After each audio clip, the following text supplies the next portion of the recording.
Hello all my dear students, आज की एक और बेहतरीन टिप्स और प्रिपरेशन वीडियो में आप सभी का बहुत बहुत स्वागत है। आज के इस वीडियो में मैं आपको बताऊंगा कि आप किस तरीके से इंडिया में डिस्ट्रिक्ट मजिस्ट्रेट यानी कि डीएम बन सकते हैं। तो आपको अक्सर लगता होगा डीएम की पोस्ट को देखकर आप अक्सर जो है इंटरेस्टेड होते होंगे, आकर्षित होते होंगे कि किस तरीके से डीएम बना जा सकता है, क्या प्रोसीजर होता है, क्या पढ़ाई करनी पड़ती है। सारी चीजें मैं आपको समझाऊंगा आज के इस वीडियो में, तो कनेक्ट रहिएगा मेरे साथ। और अक्सर आपको ये लगता होगा कि क्या यह टफ होता है, तो वो भी मैं आपको क्लियर करूंगा। तो डू नॉट वरी, कनेक्टेड रहिए मेरे साथ। आपको पूरी टिप्स मैं आपको देने वाला हूं आज के इस वीडियो में। आगे बढ़ने के साथ साथ मेक श्योर स्टूडेंट्स कि आप इस वीडियो को जरूर लाइक कर दें ताकि यह वीडियो और भी अदर स्टूडेंट्स तक डिस्ट्रीब्यूट हो और उनको इंफॉर्मेशन मिले जैसे आपको मिल रही है। राइट, चलिए, तो किस तरीके से डिस्ट्रिक्ट मजिस्ट्रेट बन सकते हैं। कई सारे जो होते हैं, कई स्टूडेंट्स होते हैं जो बनना चाहते हैं, जो तैयारी कर रहे हैं, तो क्या डायरेक्ट डिस्ट्रिक्ट मजिस्ट्रेट बना जा सकता है, तो ये सारी चीजें मैं समझाऊंगा। सबसे पहले डिस्ट्रिक्ट मजिस्ट्रेट यानी कि डीएम, शॉर्ट में मैं बोलूंगा। तो डीएम के क्या वर्क होते हैं, पहले मैं आपको वर्क समझाऊंगा। ओके, सो मैं आपको एक बार वर्क क्लियर कर दूंगा तो आपको और भी अच्छा लगेगा कि अच्छा यह हमारे वर्क होते हैं और इन वर्क को आपको करना होता है। और ऐसा ही नहीं, डीएम बनने के बाद आपका और भी हायर लेवल पर प्रमोशन होता है। राइट, तो डीएम के क्या वर्क्स होते हैं वो मैं आपको समझाता हूं। जैसे कि यहां पर जो डीएम होते हैं वो डिस्ट्रिक्ट वाइज होते हैं। तो इंडिया में आप जानते हैं 748 अप्रोक्सीमेटली, मैं बोल रहा हूं इतनी डिस्ट्रिक्ट है। ओके, सो हर एक डिस्ट्रिक्ट के पास एक डीएम होते हैं और वो डीएम क्या करते हैं, उस डिस्ट्रिक्ट को एडमिनिस्टर करते हैं, उस डिस्ट्रिक्ट को एक तरीके से मैनेज करते हैं। जैसे कि क्लास का एक मॉनिटर होता है उसी तरीके से। राइट, सो डिस्ट्रिक्ट के जो डीएम होते हैं उनका वर्क होता है डिस्ट्रिक्ट के अंदर लॉ एंड ऑर्डर को मेंटेन करना, जो पुलिस डिपार्टमेंट है उनको सुपरवाइज करना, जो लैंड रेवेन्यू है उसे कलेक्ट करना, टैक्स रेवेन्यू को कलेक्ट करना, मेंटेन करना, पब्लिक जो है वो सेफ रहे, सभी हैप्पी रहे। यह जो डिस्ट्रिक्ट मजिस्ट्रेट होते हैं उनकी रिस्पॉन्सिबिलिटी रहती है। और डिस्ट्रिक्ट मजिस्ट्रेट डायरेक्ट इंडिया की गवर्नमेंट को रिपोर्ट करते हैं। ओके, और इसके साथ ही साथ डिस्ट्रिक्ट मजिस्ट्रेट का काम यह भी होता है कि वो डिस्ट्रिक्ट के जो डेवलपमेंट है उसको जो डेवलप करने के लिए जो बजट चाहिए वो भी डिसाइड करते हैं, प्लानिंग करते हैं। तो क्या प्रोसीजर है, आप यही जानना चाहते हो ना डिस्ट्रिक्ट मजिस्ट्रेट बनने के लिए क्या प्रोसीजर होता है, मैं आपको बताता हूं। आपने अक्सर यूपीएससी का नाम सुना होगा, है ना। तो यूपीएससी बहुत ही इंपॉर्टेंट जो है वो एग्जाम है। अगर आप जानना चाहते हैं यूपीएससी के बारे में और भी डिटेल में, तो लिंक जो है यानी कि यूपीएससी से रिलेटेड प्रिपरेशन टिप्स, ठीक है, सारी वीडियोस आपको डिस्क्रिप्शन में मिल जाएंगी। इसके साथ ही साथ स्टूडेंट्स मैं आपको दिखा देता हूं, यह है हमारा चैनल और यहां पर आपको प्लेलिस्ट मिल जाएगी। ओके, मैं आपको एक बार रिलोड कर देता हूं यहाँ पे। चलो बिना रिलोड के यहाँ पर हमारे पास आपने प्लेलिस्ट अवेलेबल है यूपीएससी प्रिपरेशन। तो इस प्लेलिस्ट को देखना, बहुत इंपॉर्टेंट वीडियोस आपके लिए यहाँ पर अवेलेबल है। कुछ जानकारी आपको मिलेगी जो आपके करियर को आगे बढ़ाने में बहुत ही ज्यादा सहायक होने वाली है। और इसके साथ ही साथ स्टूडेंट्स यहाँ पर फुल स्टैक वेब डेवलपर आप बनना चाहते हो तो उसकी भी प्लेलिस्ट अवेलेबल है, चेक जरूर करिएगा। ओके, सो यहां पर देखो, अगर यूपीएससी जो होता है वो बहुत ज्यादा इंपॉर्टेंट एग्जाम है इंडिया का। अगर हम बोले तो इंडिया का नंबर 1 एग्जाम है, क्योंकि यूपीएससी के जरिए जो स्टूडेंट सेलेक्ट होते हैं वो इंडिया को एडमिनिस्टर करते हैं, इंडिया को मेंटेन करते हैं डिस्ट्रिक्ट वाइज। समझ रहे हो आप मेरी बात। So it is a very important exam और जो स्टूडेंट सेलेक्ट होते हैं वो वाकई में खास होते हैं आपके जैसे। राइट, सो यहां पर मैं आपको एक और रिस्पॉन्सिबिलिटी बताना चाहूंगा डिस्ट्रिक्ट मजिस्ट्रेट की, जो कम शब्दों में बताना चाहूंगा वो ये है कि डिस्ट्रिक्ट मजिस्ट्रेट का एक सबसे इंपॉर्टेंट वर्क ये होता है कि गवर्नमेंट ऑफ इंडिया जो डेवलपमेंट प्रोजेक्ट्स, जो वर्क, ठीक है, इंडिया में चला रही हैं, तो डिस्ट्रिक्ट मजिस्ट्रेट ये एंश्योर करते हैं कि वो प्लान्स और वो प्रोजेक्ट्स उनके डिस्ट्रिक्ट में अच्छे से इंप्लीमेंट हो, अच्छे से लागू हो, राइट।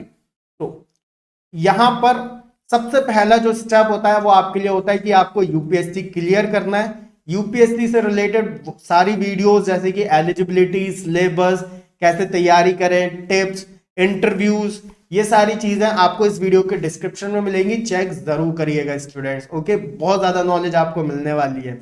तो यूपीएससी एग्जाम आपको क्लियर करना होता है, और यूपीएससी एग्जाम जब आप क्लियर कर लेते हैं तो उसके बाद जो आपकी ट्रेनिंग होती है वो 2 साल की होती है कि आपने सिलेक्शन लिया है, आप सेलेक्ट हो गए हैं इंडिया के कुछ उन चुनिंदा स्टूडेंट्स में से जो कि काबिलियत रखते हैं, इंडिया को मेंटेन करने की वो नॉलेज रखते हैं जिससे इंडिया को एडमिनिस्टर किया जा सके। तो उसके बाद आपकी और हायर लेवल की ट्रेनिंग होती है, ठीक है।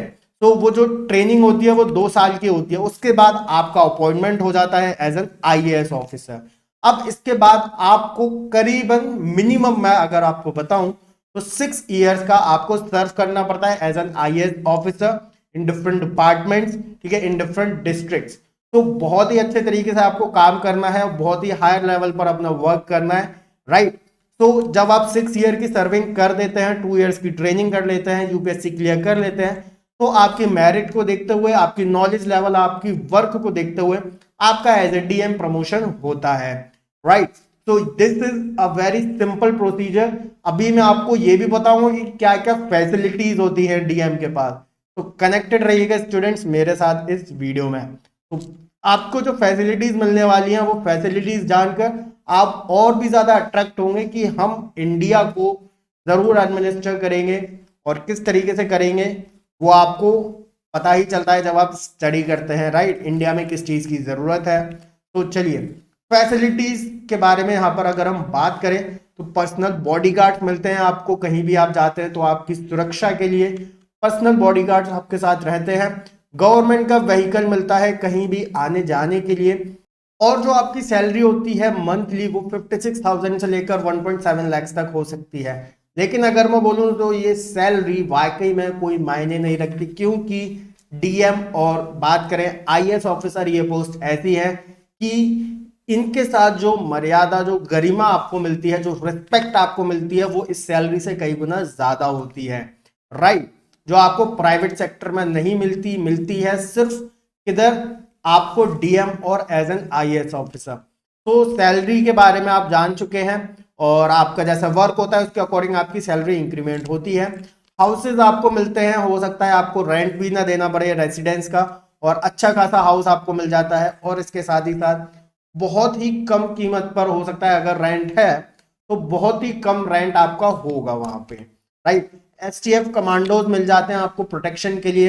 Electricity, water, gas, phone connection बिल्कुल फ्री में मिलते हैं, और अगर फ्री में नहीं है तो बहुत ही ज्यादा सब्सिडी इस पर मिलती है। और जहां तक मैं आपको बताऊं तो ये फ्री होती है इलेक्ट्रिसिटी, राइट, बिकॉज जो डीएम होते हैं उनके आवाज अलग होते हैं, राइट। और भी फैसिलिटीज है जैसे कि जब आप ट्रिप्स करते हैं, अदर किसी स्टेट्स में जाते हैं, ओके, या फिर आप किसी ऑफिशियल या नॉन ऑफिशियल ट्रिप्स पर जाते हैं तो गवर्नमेंट गेस्ट हाउसेज में आपको एकोमोडेशन, रुकने की व्यवस्था मिलती है। दिल्ली जब आप जाते हैं तो स्टेट भवन्स में आप रुक सकते हैं। जॉब सिक्योरिटी बहुत होती है, यहाँ पर प्राइवेट सेक्टर की तरह नहीं होता। क्या होता है यहाँ पर आपको फायर करना, जॉब से निकालना बहुत ही इम्पॉसिबल टास्क होता है जब तक आप अपनी तरफ से कोई मिस्टेक ना करें। तो ये तो आप जानते हैं, अगर आप इंडिया को अच्छा रखना चाहते हैं तो आप अच्छा वर्क ही करेंगे। आपकी सोच ऐसी हो जाती है, जब आप इतना स्टडी करते हैं तो आपकी सोच बिल्कुल वैसे ही डेवलप हो जाती है कि आप कोई भी मिस्टेक नहीं करते। तो जॉब बहुत अच्छी होती है, और आपको जॉब से निकालना बिल्कुल ही नामुमकिन होता है, क्योंकि उसमें कई इन्वेस्टिगेशंस और इंक्वायरीज होती हैं, ओके। पेंशन आपको मिलती हैं, रिटायरमेंट बेनिफिट्स आपको मिलते हैं, और इसके साथ ही साथ स्टडी लीव्स और पोस्ट रिटायरमेंट प्लान भी यहाँ पर होते हैं। स्टडी लीव्स बहुत ज्यादा इंपॉर्टेंट है, जैसे कि देखो आईएएस ऑफिसर्स जो होते हैं वो 2 इयर्स की स्टडी लीव्स पर जा सकते हैं, और कोई भी फॉरेन यूनिवर्सिटीज में रेप्यूटेड कोर्सेज में एडमिशन ले सकते हैं, ओके। और इन जो कोर्सेज की जो कॉस्ट होती है वो गवर्नमेंट पे करती है। और यहाँ पर कुछ रेस्ट्रिक्शंस होते हैं कि जो ऑफिसर 7 इयर्स की अपनी सर्विसेज दे चुके हैं वो ही इस फैसिलिटी में अलाउ किए जाते हैं, उनको ये सुविधा मिल सकती है। नॉर्थ ईस्ट कैडेट्स की बात करें तो 6 इयर्स की सर्विस पर उनको यह जो स्टडी की सुविधा मिल जाती है। जब आप फॉरेन स्टडी प्लान लेते हैं तो यहां पर आपको एक गवर्नमेंट के साथ एक प्लान साइन करना होता है, एक बॉन्ड साइन करना होता है कि जब आप स्टडी करेंगे उसके बाद वापस आकर आप इंडिया में ही अपनी सर्विस देंगे, क्योंकि इंडिया की गवर्नमेंट ने आपके ऊपर क्या करा है, आपको पढ़ाया लिखाया है फॉरेन यूनिवर्सिटीज में। चलिए, तो पोस्ट रिटायरमेंट यहाँ पर आपका काफी अच्छा प्लान होता है, क्योंकि जब आप रिटायर होते हैं ओके या फिर उस एज पर आते हैं तो आपको जो कमीशंस होते हैं या फिर जो ट्रिब्यूनल्स होते हैं गवर्नमेंट के, वहां पर आपको अपॉइंट किया जा सकता है, राइट, एज ए हेड। और गवर्नमेंट के कई डिपार्टमेंट्स होते हैं जहां पर आपको एज ए हेड अपॉइंट किया जा सकता है, और इसके साथ ही साथ प्राइवेट कंपनीज भी आपको हायर कर सकती हैं, ठीक है। तो मेक श्योर स्टूडेंट्स यूपीएससी की प्रिपरेशन जरूर करें। और अगर आप ये जानना चाहते हो कि क्या यूपीएससी क्लियर करना वाकई में टफ है या फिर आसान, तो डिस्क्रिप्शन में वीडियो दी है, जरूर चेक करना, आपको पता लग जाएगा कि यूपीएससी को क्लियर करना कितना आसान होता है।